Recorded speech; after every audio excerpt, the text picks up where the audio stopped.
Do you color literally? Today we're talking about how literal coloring can kill your artistry.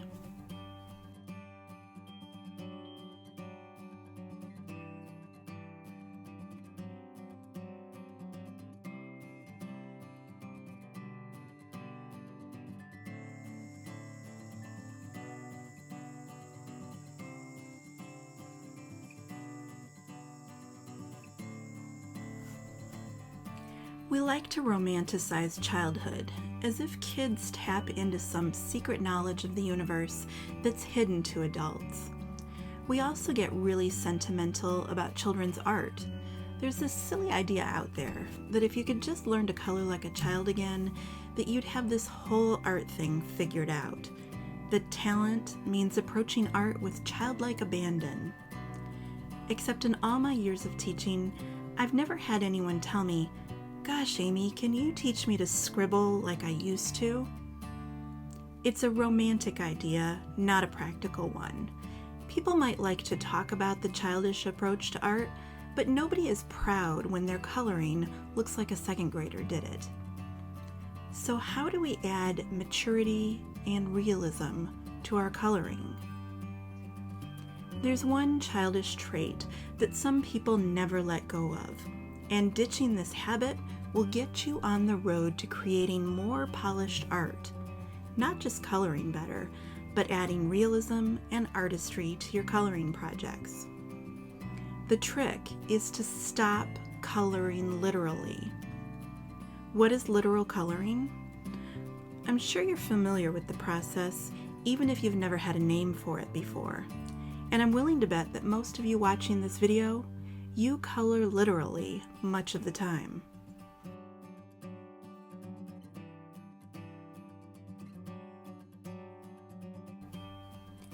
Maybe you use a tutorial that comes with a recipe or a supply guide of specific markers or colored pencils that you're supposed to use. Or maybe you look at a coloring sample, the demonstration sample that came with your stamp when you purchased it. You hold your markers right up to that original project, trying to match the color of each area exactly. And then when you do color, you use one color per zone. So the wing of the dragonfly is one color, and his body is another color.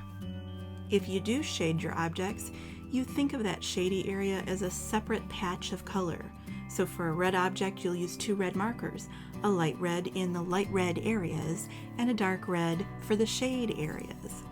Perhaps you'll have a little bit of blending between the two reds, but there's still definite patches of color. Patchy coloring. That's a good description. Literal coloring gives you results that are very similar to a paint by number kit or a jigsaw puzzle or a patchwork quilt. You can point to any area of your project and identify exactly what color you used there. So you'll say, this is my area of R29, and this is my area of cobalt turquoise. Patches of color. That's literal coloring.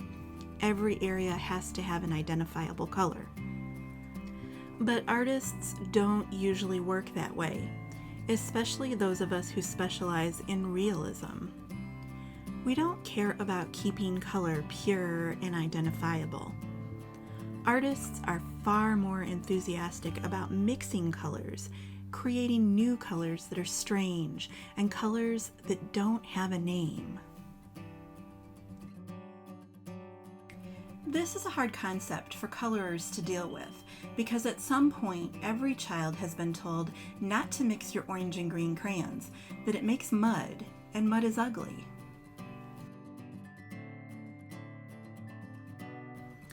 The artists are the kids who ignored that advice. We mix colors and we use these new inventions to create areas of shade and depth and volume and ultimately realism. Artists do a lot of observing. We observe color in real-life conditions. So while a colorer might leave the paper white to create clouds, the artist sees the clouds as layers of blue and gray and green and pink and yellow.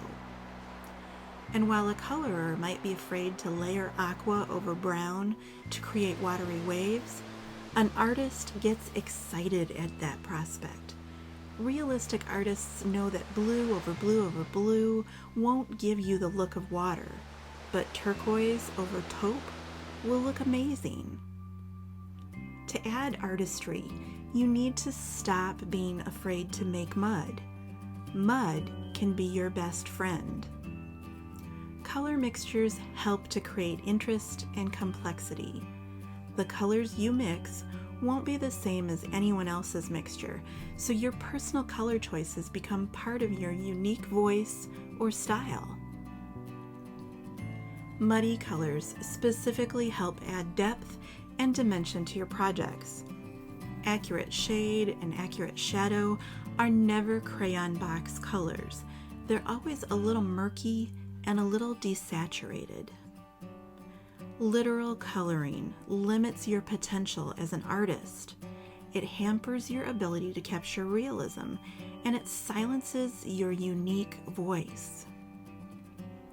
Breaking away from the recommended color blends is an important step in your artistic journey.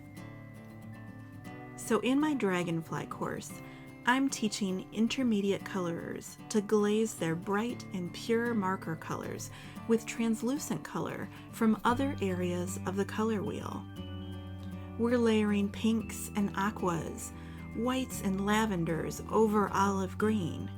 That's not your usual Copic recommended blending combination. In the Dragonfly course, we deliberately mix colors that aren't supposed to go together. Green plus red is not supposed to look good, and yet we're going to make it look beautiful. Because we're not worried about the literal color, we're coloring with artistry.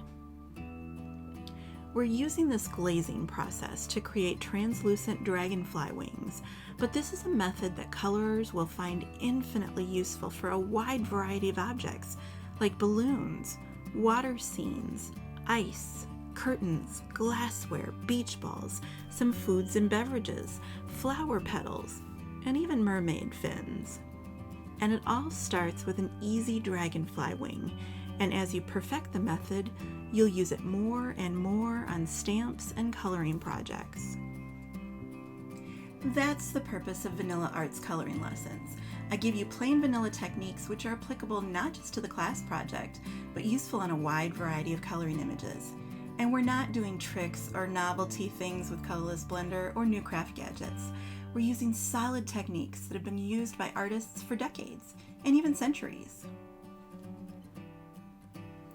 Glazing, this use of translucent color over the top of unrelated color, it's a technique that goes back to the methods perfected by the Dutch masters in the 1600s. People like Steen, Vermeer, and Rembrandt. And there's no reason why colorers today can't use similar techniques with Copics and colored pencils. The first step to artistry is taking that step. Break away from literal coloring, where the colors you use have to be exact and kept pure and pristine on the paper. Give color mixing a try. Give glazing a try. I know it's something new, and maybe it makes you a little nervous, but if you want to move from coloring towards greater creativity, self-expression, and realism, you have to break free from the literal coloring trap. Don't be afraid to mix color. Fly. Be free.